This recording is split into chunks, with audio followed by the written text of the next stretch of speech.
dis-moi qu'est-ce que tu deviens. C'est vrai, ça fait longtemps. Yo yo, c'est Big Flo et Oli. Celle-là, elle est pour Rap Elite, le meilleur site, les meilleurs journalistes. On vous kiffe les frères. Yeah. On va parler de 3 thèmes, musique, famille, et après on vous posera des questions à chacun. Donc on commence par le premier thème, le thème musique. Quel serait ton feat de rêve? Orelsan. Il a lâché du dos le frangin ou quoi? Ah, ça va. C'est le bâtard. Tu le connais de toute façon. Vas-y. On va parler de musique d'abord, Oli. Ouais. Quel serait ton feat de rêve? Mon feat de rêve, je dirais Manu Chao ou Eminem. Eminem, t'as tenté, bon. Eminem, j'ai tenté. Et Manu Chao aussi, parce que c'est un mec qui nous invite souvent sur scène. Donc ça s'est pas fait juste par manque de temps. Le public qui t'a le plus impressionné en concert? Ça se joue entre les Belges et les Bretons. Ah ouais? Ouais, les Belges et les Bretons, c'est des fous. Vraiment une ambiance chaude, pourquoi? Qu'est-ce qui différencie des autres dates? C'est l'alcool. Non, je rigole. Non, mais les Bretons, je sais pas, c'est des fous les Bretons. En tout cas, en festival, c'est un peuple fou. Et les Belges, ils sont vraiment détente. Ils n'ont pas de complexe, ils crient fort. C'est vraiment génial. C'est les meilleurs souvenirs de date. Les autres étaient cool hein, aussi, mais voilà. Zénith de Toulouse, à la maison, tu vois. À la maison, c'était quelque chose d'incroyable. Et dernièrement, à Montréal, on a vécu un truc de fou. Club Soda full. C'était là en plus. Hein. Ouais, c'était il y a quelques jours. Ouais, quelques jours. Et vraiment un public de fou. Ça fait bizarre d'être connu aussi loin de chez nous. Et quel fan t'a le plus marqué en concert, en tournée? Quel fan m'a le plus marqué? Un fan qui m'a le plus marqué, je sais pas, je dirais, ils sont tous aussi marquants, tu vois, c'est chacun ses histoires, chacun son ressenti. Je crois que c'est un petit gars, genre entre 8 et 12 ans. Il nous a vus, il s'est mis à pleurer, mais genre vraiment. Mais lui, il avait tellement pleuré, et genre il s'était décomposé, on n'avait même pas pu lui parler, et il est parti en pleurant, quoi. Et ça, c'est un truc qui m'a marqué. Vous avez rien dit en fait, comment est-ce que tu as réagi toi? Ben, j'ai dit, oh, mais mon gars, il faut pas pleurer et tout, on n'est pas si moche en vrai et tout. J'ai dit 2-3 vannes, mais ça m'a touché quoi, je sais pas, parce que je me suis vu en lui en fait. Je dirais peut-être à Toulouse, quand je vois des rappeurs, des mecs plus jeunes qui disent putain, je vous ai écouté, je vous ai connu depuis le RC alors que c'est il n'y a pas si longtemps, mais le mec était plus jeune, vous m'avez influencé, regarde, je me suis inspiré de ton flow sur ça. Ça fait bizarre parce que c'était un objectif, nous on le faisait tellement, on était tellement influencé par plein de gens qu'on est passé de l'autre côté de la barrière. Une anecdote de concert complètement ouf? Une anecdote de concert complètement ouf. Pour moi c'est des oublis de paroles, tu vois, c'est des trucs de bugs, tu vois, je fais beaucoup de bugs des fois. On est en concert en Belgique, c'était genre un de nos plus gros concerts au Cirque Royal. On avait toute la scénographie un peu nouvelle et tout. Tout était parfait. Et genre 10 minutes avant de monter sur scène, on arrive nous voir et on nous dit « Ah ouais, au fait, l'écran il est dead, c'est mort quoi ». Et tout le show était basé autour du jeu avec l'écran et tout. C'était une des plus grosses dates de notre vie, genre il y avait 2000 personnes, on n'avait jamais fait autant. Et donc on a mis un vieux drap Big Flo et Oli sur l'écran et on a dû dire aux gens « l'écran il marche pas », voilà. Mais le show était lourd quand même. Sinon, ouf, je sais pas ce qu'a pu dire mon frère, je réfléchis. Il va le sacrifier. Hein? Tu vas sacrifier ton frère. Non, je sais pas si on a des anecdotes de dingue. On n'a pas des anecdotes de dingue. Je me souviens d'un concert sous la pluie, tu vois, où il pleuvait de fou en festival. Et je voyais les gens n'étaient pas très chauds parce qu'il pleuvait, tu vois. Donc moi, j'ai pris une bouteille d'eau. Tu sais, je suis débile. J'ai dit, bon, ok, vous faites les mecs parce qu'il pleut et vous êtes mouillés, regardez. Donc j'ai posé le mic, je me suis mouillé entièrement, tu vois, avec une énorme bouteille d'eau. Et j'ai dit, maintenant, on peut commencer le concert. Toutes les mains en l'air. Et là, ça a foutu le feu, tu vois. Donc c'était assez drôle. Il y a plein de trucs comme ça. Mais des anecdotes folles, il n'y en a pas tant que ça se passe plutôt bien, on a de la chance. La première chose que tu as acheté avec les revenus générés par la musique? Pas grand chose. Pas grand chose, je suis très économe. Ah ouais? Je suis très économe, moi, je suis connu pour ça. La sécurité? J'achète pas grand chose, j'ai mis de côté, tu vois. Je sais que Flo a acheté son appart, moi je vais acheter un appart aussi bientôt, j'ai pas trop eu le temps de bien chercher. L'apport est là. Il me le reproche, ouais, franchement c'est cool. Mais c'est surtout des cadeaux, je sais qu'on a acheté une voiture à ma mère, une voiture à mon père. Tu vois, c'est des trucs de nécessité, tu vois, mon père avait une voiture de merde, mais ma mère aussi, c'est carrément un besoin. Donc après on n'est pas trop flambeur, t'as vu comme on est habillé, on est un peu normal quoi. La première chose que j'ai acheté, je crois que je me suis fait plaisir dans les jeux vidéo. Parce que moi, je suis un grand fan de jeux, mais avant, les jeux à 70 €, frère, je devais attendre, je m'en faisais un tous les 2 mois, tu sais. Et je regardais des vidéos. Et là, au moins, je peux kiffer, je prends tout. Et c'est pas cette montre là, le Cette montre, alors ouais, elle est dorée, mais c'est une Nixon, elle coûte 100 balles, quoi. Il n'y a que la montre, c'est ça? Ouais, même pas, ça vaut rien, ça. Il dit comme son frère. Ah, c'est vrai, ça vaut pas grand chose. D'accord. La chose la plus embêtante dans la vie d'artiste?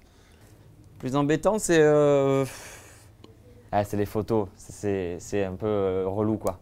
Mais en même temps, ça fait plaisir aux gens et nous, ça nous fait plaisir. Mais les gens, ils pensent toujours que c'est les premiers ou les derniers. Il y a toujours cette phrase, les gens qui m'énervent un peu, genre « Allez, la dernière, la dernière ». Alors, ils savent très bien que c'est pas la dernière. Non, les photos, ouais, les photos. Ouais. Parce que c'est un peu chiant, mais c'est quand même, on le fait toujours, on refuse jamais. Mais parfois, c'est pas le moment. c'est le fait d'être vite jugé, vite critiqué. Ça, c'est un truc qui est difficile parce qu'on ne critique pas autant, je sais pas, quand tu vas acheter un croissant ou un éclair au chocolat, on n'est pas autant dans le jugement. Et ça, c'est un peu difficile, mais ça fait aussi partie du jeu. Comme dit Youssoupha, l'avantage avec le buzz, ceux qui ne t'aiment pas t'écoutent. Donc même ceux qui ne t'aiment pas t'écoutent. Donc au final, c'est cool, mais c'est le petit désavantage. Ce qui te manque dans la vie d'un anonyme? Sortir, bon, à Paris, tu vois, ça va. Mais genre, c'est vrai que chez nous, à Toulouse ou dans d'autres villes, sortir et que les gens ne s'arrêtent pas sur moi et vraiment kiffer les soirées avec mes potes comme à l'époque, on peut plus trop le faire, quoi. Parce que quoi, Non, parce que sujets justement, tournent photos, parce qu'il y a des photos tout le temps, parce que tout le monde vient nous parler et c'est que du positif. Mais ouais, des fois, je pense que je vais commencer à me déguiser parfois pour sortir. Parce qu'en plus, moi, j'ai une tronche. Tu peux pas la rater. Il n'y en a pas deux, tu vois. J'ai une tête bizarre, j'ai des grandes oreilles, la casquette, c'est dead. Quand je sors, c'est foutu, tout le monde me voit. Pas grand-chose parce qu'on le vit encore. Je suis anonyme pour plein de monde. Il y a plein de gens qui ne savent pas qui je suis. Ah, mais quand même. Ouais, non, c'est vrai qu'on est devenu devenu connu et tout. Ce qui me manque le plus, sortir, tu vois, sortir tranquille. Et ouais, tranquille parce que des fois c'est difficile. C'est cool parce que les gens sont gentils. Nous, on est toujours gentils, on refuse jamais ni rien.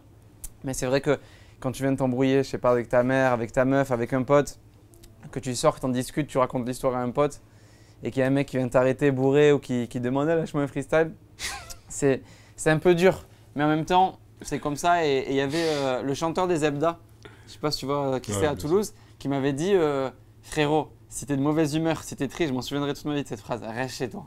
Parce que mieux. Maintenant, t'es aux gens, c'est comme ça. Donc reste chez toi si t'es de mauvaise humeur. Il a raison. On va parler de famille maintenant. Un bon souvenir avec ton frère, sans réfléchir, ça serait lequel? Avec mon frère, ben, c'est tous les jours, quoi. C'est que du plaisir avec mon frère. On s'engueule et tout, souvent, c'est normal, mais il y a quasiment pas un... Oli dit une phrase dans un son, depuis ma naissance, j'ai pas le souvenir d'une seconde passée sans lui. Et c'est vrai, je me souviens pas vraiment des moments où je suis pas avec lui. Un bon souvenir comme ça, qui me sort comme ça, c'est quand on s'inventait des mondes, tu vois, un peu dans notre pièce à musique. On écrivait, c'était vraiment notre moyen à nous de s'échapper de plein de trucs. Plein de trucs de notre enfance, on n'avait pas forcément de problème, mais c'est vrai que ça nous a permis de vivre des trucs de fou. Et c'est ces moments-là avec mon frère, très particuliers entre nous, où on a forgé un peu notre écriture et tout ça. C'est des bons moments. Ouais. Et un mauvais souvenir avec ton frère, ça serait lequel? C'est tous les jours, quoi. Je savais qu'il allait dire ça. Non, c'est un mauvais souvenir en studio, là, sur le deuxième album. Oli, c'est une personne, tu vois, il est très négatif, souvent, c'est sa manière d'avancer. Et puis c'est parti en couille, genre vraiment. Un jour, j'ai commencé à jeter des bouteilles dans le studio, j'ai tout cassé, je l'ai insulté, il m'a insulté, je suis sorti du studio. Des fois, ça se passe comme ça. Hein. C'était par rapport à quoi? C'est parce qu'on était trop dans l'album et qu'au bout d'un moment donné, on se supporte plus, quoi. Parce qu'on est trop ensemble et que, tu sais, c'est comme quand ta meuf, t'es avec elle pendant un mois entier tous les jours, au bout d'un moment donné, le truc que tu trouvais mignon quand elle se gratte le nez, tu lui dis arrête de te gratter le nez là, s'il te plaît, là. C'est un peu pareil, quoi. D'accord. Mauvais souvenir, c'est les engueulades, tu vois. On s'engueule beaucoup parce que mon frère, il a un tempérament de dingue. Ah ouais. Les gens ne le savent pas, mon frère, moi je l'appelle Joe Dalton, tu vois. Il est vénère, c'est un mec très énervé. Hein. Ah ouais? C'est une carrière, mon frère. Hein. Il est impulsif, c'est ça? Ouais, il est très impulsif. Il est très impulsif et nerveux parce qu'il contrôle beaucoup de choses en même temps. Et donc du coup, c'est ces engueulades. C'est un peu regrettable, mais c'est comme ça arrive.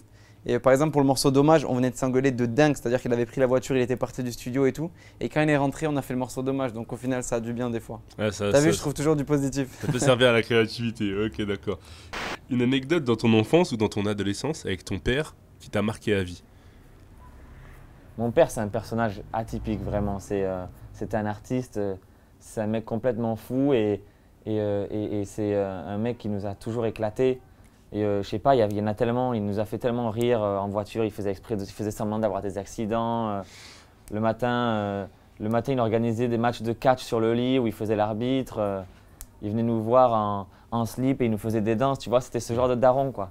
Mais je pense qu'il nous a fait aussi. C'est pour ça qu'on est un peu comme ça aussi. Mon père est argentin, très très fier de l'être, chauvin. Et un bon moment avec mon père, c'était quand on allait voir France-Argentine au Vélodrome, tu vois. Et qu'on a vu Maradona entraîneur, mon père a pleuré. Tu vois, c'était un moment de fou. Et sinon, mon père, c'est quelqu'un de particulier. C'est un mec qui s'en fout, qui s'en bat les couilles de plein de trucs, qui nous fait beaucoup de blagues. Tu vois, on a vraiment eu un père incroyable. Je voyais les autres pères, je me disais, putain, le mien, il est vraiment fou, quoi. Donc plein de moments comme ça, mais des beaux moments, c'est les voyages en Argentine et ce match de foot là qui nous a marqué. Et toi, t'étais pour qui, France-Argentine? France-Argentine, j'étais pour les deux. Après, comme j'étais avec les supporters argentins, je pensais un peu plus, je penchais un peu plus du côté Argentine. Il y avait le daron et tout, c'était obligé. T'es obligé. Sinon, Ok. tu te fais frapper. Hein. Et le premier cadeau que tu as offert à ta mère avec l'argent de la musique? Le premier cadeau, je crois que c'était une espèce de foulard à la con, un truc, un foulard à 100 €, un peu classe, quoi. On a dit alors ce foulard c'est de la merde.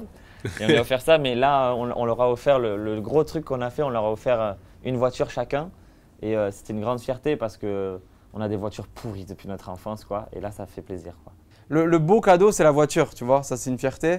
Le beau cadeau, c'est la voiture. Mais sinon, plein de trucs, des voyages. Ah oui, le premier, c'est un voyage. Le premier, c'est un voyage. On est partis tous ensemble. Je sais plus, c'était au Maroc ou en Tunisie. On est partis à un bel hôtel, tu vois. C'était rien à l'époque, hein. C'était un petit chèque. Hein. Mais ouais, on s'est dit, regarde maman, on commence à réussir. Ben, tu sais quoi, viens, on va se détendre tous ensemble en famille. C'est important. Et donc maintenant, on va parler de ton frère. Ouais. La plus grande qualité de ton frère? C'est la persévérance, je dirais. C'est un mec qui s'arrête jamais, quoi. Je pense que si on lui coupe une jambe, il va vouloir courir un marathon. Il est toujours chaud. Plus grande qualité, il en a beaucoup. C'est sa clairvoyance. Il est visionnaire et il est lucide sur plein de trucs. C'est un des mecs les plus lucides que je connaisse dans le sens où il sait même ses défauts. Il pourrait s'enlever de son corps et se regarder. Il est capable d'avoir beaucoup de recul et il calcule beaucoup. Pour moi, c'est un génie. Le plus gros défaut de ton frère? C'est qu'il sa persévérance parfois l'amène à être trop buté, quoi. Il est buté, il est borné, il est têtu, c'est une tête de pierre vraiment, quoi. Des fois tout le monde sait en tournée au lit, c'est le mec. Parfois même il est pas très marrant, quoi, tu vois. Il est trop terre à terre, vraiment. Les gars là, on rigole pas, tu vois. Mais là au lit ça va. Avec toi, on voit sur les tournées que tu as un certain second degré, tu aimes bien la Ouais, mise en scène. Moi je suis un peu plus flemmard et déconneur tout le temps. Et lui non, il est un peu borné, quoi. Plus gros défaut, c'est son impulsivité. Parfois, il perd patience et sa flemmardise. C'est un flemmard. C'est un flemmard. Bon, là, ça va, on s'est mis à bosser. Mais c'est quand même un flemmard. C'est moi qui dois, tu vois. Faut que j'envoie la sauce parce Il que est pas travailleur. Flo, des fois, il a un peu la flemme, tu vois.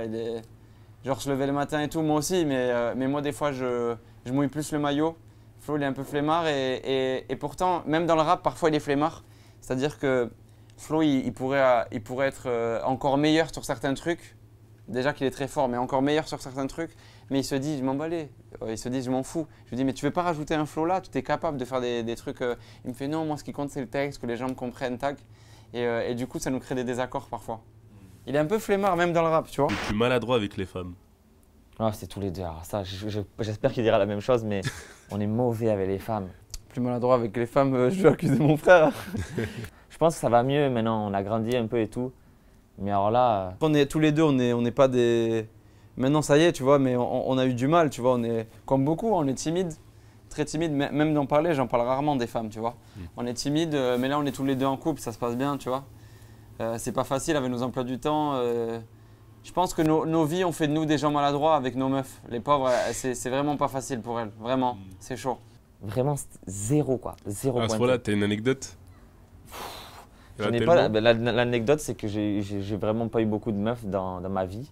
Là, actuellement, je suis avec ma copine depuis 3 ans. Mais j'étais mauvais, c'est tout. Tu vois, il y a des mecs, ils ont le truc. Ben, c'est comme un don, je considère que c'est un don, quoi.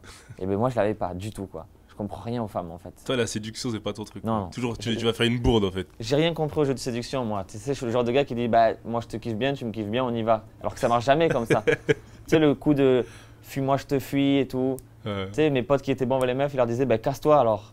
Moi, je disais, t'es fou de lui envoyer ça, mais elle va vraiment se casser. Il me disait, t'inquiète. Et après, un jour, elle revenait, il me disait, tu vois. Et moi, j'étais là, je comprenais rien. Quoi. Ah, toi, tu étais à fond, quoi. c'est ça Ouais, je comprends rien. Franchement, c'est zéro. D'accord. Et Mais lui aussi, hein, normalement, lui aussi. On va voir ce qu'il va dire. Ouais. Le plus séducteur, c'est qui alors? Plus séducteur, je sais pas. Comme ça, je dirais moi, tu vois. Comme ça, je dirais moi, parce que Flo, il a une tête bizarre. Ok, clash, 1-0. Non, je dirais moi. Après, je sais pas, je l'ai jamais vu. En fait, en soirée, on sort pas ensemble, tu vois. On sort avec nos potes. Donc, je l'ai jamais vu, mais comme ça, je dirais moi depuis que j'ai un peu pris confiance en moi et tout. Ça va, j'ai compris en fait que c'était un jeu, c'était un peu comme le rap, quoi. Il suffit de se débrouiller. Voilà. Et le style de femme de ton frère? Mon frère, il aime les latinas. Ah ouais. Qu'est-ce qu'il t'a dit sur moi, putain? J'ai envie de savoir. T'as envie de savoir? Oh, je Je sais sens pas qu'il a s'il a la- tiré. Je sens qu'il a lâché une dose. Le style de femme de mon frère, c'est Émilie Ratajkowski. C'est la mannequin. Il est fan de cette femme, il adore. Il la follow sur Instagram, il aime toutes les photos. Même les fans le savent maintenant. Et on était en studio là pour l'album La Vraie Vie à New York.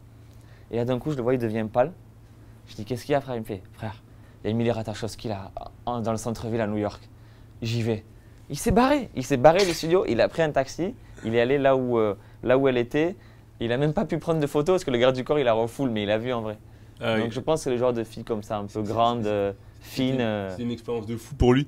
Je sais pas. Il ouais, est je revenu pense. comment au studio? Hein? Il est revenu comment au studio? Ben, dans un quel peu état? deg parce qu'il n'avait pas pu avoir la petite photo et tout, mais il avait quand même parlé. Il me disait des trucs genre, elle m'a regardé, tu vois, le blédard. Il était à fond, lui. Ok, Ouais, ouais. d'accord. Je sais qu'il aime les latinas, les femmes avec des formes, tu vois, tout ça. Pourtant, lui, il est comme ça. Hein. Mais je pense qu'il serait très d'accord avec Booba et le genre de like que Booba peut lâcher sur Insta, tu vois. Une anecdote à ce sujet? Une anecdote, non, parce qu'il est en couple et tout, donc il est sérieux, très sérieux, mon frère, attention. Mais non, pas d'anecdote, c'est juste que on rigole. Souvent, c'est avec les potes qu'on rigole parce qu'on a des potes, vraiment, c'est des cramés. Avec les meufs, c'est des cramés, je vais pas citer de nom, mais c'est des cramés total, donc on rigole beaucoup. Il y a des défis, il y a des trucs, il y a des quelque trucs chose. drôles. Ouais, c'est quelque chose. La pire bourde que ton frère ait faite? Mon frère, il fait que des bourdes, mais c'est nul, je réponds tout le temps ça, mais mon frère, il casse tout le temps des trucs, il fait tomber des micros, il dit des trucs aux gens qu'il fallait pas dire. Des exemples, j'en ai pas, mais mon père, il le surnomme le canard, parce qu'il a l'expression, un canard, à chaque pas, il fait un caca. Je sais pas d'où il sort ça, il nous le dit en espagnol. Et mon frère, c'est ça, c'est vraiment maladroit, man. À mon avis, c'est là, comme ça, je l'ai pas, mais à mon avis, c'est souvent, il se rend pas compte et il fait des trucs qu'on ne devait pas dire ou des malentendus, tu sais, devant des artistes, genre, et surtout, tu lui parles pas de ça et tout, c'est secret et tout, et il arrive et il le dit hyper fort. C'est comme il est assez décomplexé et tout. C'est ce genre de bourde. Après, je sais pas s'il fallait rentrer dans un truc plus profond, mais c'est ce genre de bourde, il est maladroit parce que il est décomplexé. Et mon frère, il s'en fout un peu de tout. Là, il me regarde, là, ce salaud. Regarde, il me fait comme ça. Il est fou. J'ai vu. Le plus lourd quand vous êtes entre potes? Ah, le plus lourd, c'est mon frère. Ah, mon frère, c'est trop. Et même ça me saoule, tu vois, parce qu'on a chacun nos potes, et des fois, il traîne avec mes potes, et mes potes s'entendent bien avec mon frère. Et je lui dis, les gars, ça reste mon frère, tu vois. Donc, T'as pas trop envie de. donc j'ai pas envie de trop mélanger. Et là, c'est mort, parce qu'en tournée, ils viennent et tout. Donc, normalement, il y a mon frère. Et du coup, il est lourd de fou. Il est lourd de fou dans ses blagues. Parfois, il est pas drôle, il est vannes pas hyper marrantes. lourd. Ouais, tu sais, vraiment van en mode des vannes carambar, quoi. Il est vraiment lourd sur ça. Et c'est le grand frère. Moi, je suis Ouais. lourd. Moi, je suis vraiment le lourd. Ah C'est-à-dire, ouais? plus les gens sont fatigués, et plus ils rigolent, mais pas de mes blagues drôles, mais de nerfs, plus je prends du plaisir. On a tous un pote comme ça, mais c'est moi dans la bande de T'as un potes. côté sadique ou quoi? T'es Ouais, bien, je suis forceur dans les vannes, quoi. J'y vais jusqu'à que Mais les t'as mecs... pas ils en peuvent compris, plus. mais t'as pas compris. Oui, voilà. Ah, ok. Ouais, je suis lourdingue. D'accord. Un dossier classé top secret à raconter sur ton frère? Un dossier classé top secret. Qu'est-ce que je pourrais dire sur mon frère C'est pas méga top secret, mais une fois, par exemple, ça correspond au bourd, tu vois. Il avait fini son couplet, il est sorti du studio, sauf qu'il n'avait pas vu qu'il y avait encore la baie vitrée fermée. Et il s'est cassé la gueule, genre direct sur la baie vitrée en courant. Et du coup, il avait la lèvre fendue et tout. On a dû annuler les 3 jours de studio à cause de ça. Ah ouais, quand même, ça va. Mais sachez qu'il y a des dossiers bien plus top secrets que je ne vais pas divulguer en interview. J'espère mais qu'il aura Il y autant a du de. lourd. J'espère qu'il aurait autant de gentillesse pour toi. Hein, J'espère aussi, ouais. Il en a lâché un, lui? Ah, Oui ou non? Oui ou ah non? mon gars. Ah Un mon gars. dossier top secret. Putain de merde. je sais qu'il écoute des trucs en musique, des fois c'est trop, tu vois. Il écoute vraiment, tu rentres dans le studio, tu rentres, il est en train de chanter des trucs, c'est genre des chanteuses, des trucs vraiment bizarres. Et un gros dossier, ouais, un gros dossier, c'est que, un peu comme moi au final, mais un gros dossier, il est pas très courageux dans le sens où, tu vois, toutes les trucs de vide par exemple, tu vois. Lui, il a vraiment la peur du vide et on tournait, mais voilà, je vais lâcher un dossier. On tournait le clip La Vraie Vie et on devait prendre les œufs là, pour monter dans la montagne. Ouais. Et je te jure, il est monté dans l'œuf là et il s'est mis comme ça, il voulait pas voir le vide, quasiment il pleurait, tu sais. Il était comme ça, il tremblait, il s'accrochait à notre gars, pas notre garde du corps, mais un gars qui nous suit souvent et tout. Hyper musclé et tout, il s'accrochait à lui comme ça, il disait arrêtez les frères, arrêtez. Donc ça c'est un gros dossier, il a peur du vide, vraiment. Et t'as des vidéos sur ça? Ouais, je dois en avoir. D'accord. Je peux vous les envoyer si vous voulez, c'est le gros bâtard. De ouf. C'est lui qui a le moins confiance en lui. Putain, c'est profond tes questions là. Tous les deux, on n'a pas trop confiance en nous tous les deux. Et je dirais lui plus que moi quand même. Parce que comme moi je suis le grand frère, j'ai dû quand même prendre sur moi et apprendre à lui dire allez fais ci, fais ça. Les grands frères, vous le savez. Donc ouais, je dirais que c'est lui. Je dirais moi parce que ouais, c'est un problème que j'ai depuis petit. Ça c'est perso, mais j'en parle avec ouais, sans pudeur. J'ai pas confiance en moi, ça doit venir de petit et c'est à la fois un truc pour me protéger, tu vois. Si t'as pas confiance en toi, si tu fais des erreurs, ben c'est un peu normal. Si tu réussis pas ça, c'est un peu normal, t'avais pas confiance en toi. Du coup, ça me rassure, j'ai l'impression. Mais ça se tasse avec le temps et avec tout ce qu'on fait. Moi, je sais que par exemple, je sais pas si Flo vous l'a dit, mais moi, je me rends pas du tout compte de ce qu'on fait. Dans ma tête, j'ai pas du tout fait platine, j'ai pas du tout fait de concert. Je parle à des mecs vraiment pas connus, c'est comme presque si je leur demandais des conseils, tu vois. Donc ouais, c'est moi qui n'ai pas confiance. Et je dis dans un texte, le point commun avec les rageux, moi non plus, je m'aime pas. Tu vois, j'ai sorti ça. Et c'est une phrase qui définit bien notre état d'esprit. C'est vrai que dans Début d'Empire, tu dis, il y a pas longtemps, j'ai changé, je me suis accepté, j'ai traversé le miroir et j'ai enlacé mon reflet, un câlin avec moi-même. Ça peut te sembler taré, mais si tu ressembles à elle, tu devrais faire pareil. Ouais, c'est vrai. En fait, pendant longtemps, mais je pense comme tout le monde, j'ai voulu être… tu sais, ça me touchait un peu. Regarde, je suis très maigre, j'ai un physique atypique et tout. Et des fois, ça me touchait un peu. Et puis à un moment donné, j'ai dit, mais en fait, non, laisse tomber, je m'en fous. Et c'est à partir du moment donné que je dis ça que ça a mieux marché justement avec les filles, que ça a mieux marché avec tout le monde. Je pense que plus on s'accepte comme on est, moins on a de complexes, plus on avance dans la vie en fait. C'est grâce à la notoriété aussi, ça t'a mis en confiance? Non, c'était avant. C'était avant que ça s'est passé. Mais la notoriété, ça aide aussi parce qu'on est reconnu dans son métier et dans son succès. Mais voilà. Ok. Et la plus belle chose que ton frère t'ait dite? Moi, c'est les paroles dans les chansons. Parce qu'il dit jamais, en vrai. Ouais. On se dit jamais entre frères, tu vois. Mais dans les sons, il lâche 2-3 phrases. Alors, faudrait que je retrouve… qu'est-ce qu'il dit exactement Ça t'a vraiment touché, hein? Non, non, mais j'ai plus les mots, mais toutes les petites phrases qu'il lâche sur moi dans les morceaux, ça me touche. Mais tu sais, entre frères, ça se dit pas trop. Une certaine pudeur, quoi. Jamais on se dit, même quand on a reçu le disque d'or ou le platine, on fait bravo frérot, on fait un petit check, mais ça se dit pas, quoi. D'accord. Bah, il me le dit souvent et il me dit que je suis son rappeur préféré, tu vois. Ça me touche parce que pour moi, c'est mon rappeur préféré. Il me dit que j'ai un…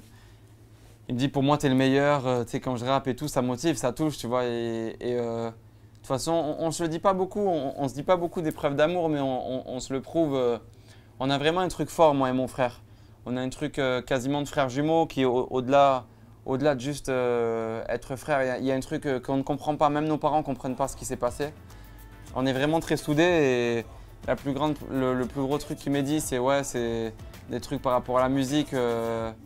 Merci, tu vois, des trucs forts, quoi, de frères. D'accord. Merci à toi, Oli. Merci. Alors, dis-moi qu'est-ce que tu deviens? C'est vrai, ça fait longtemps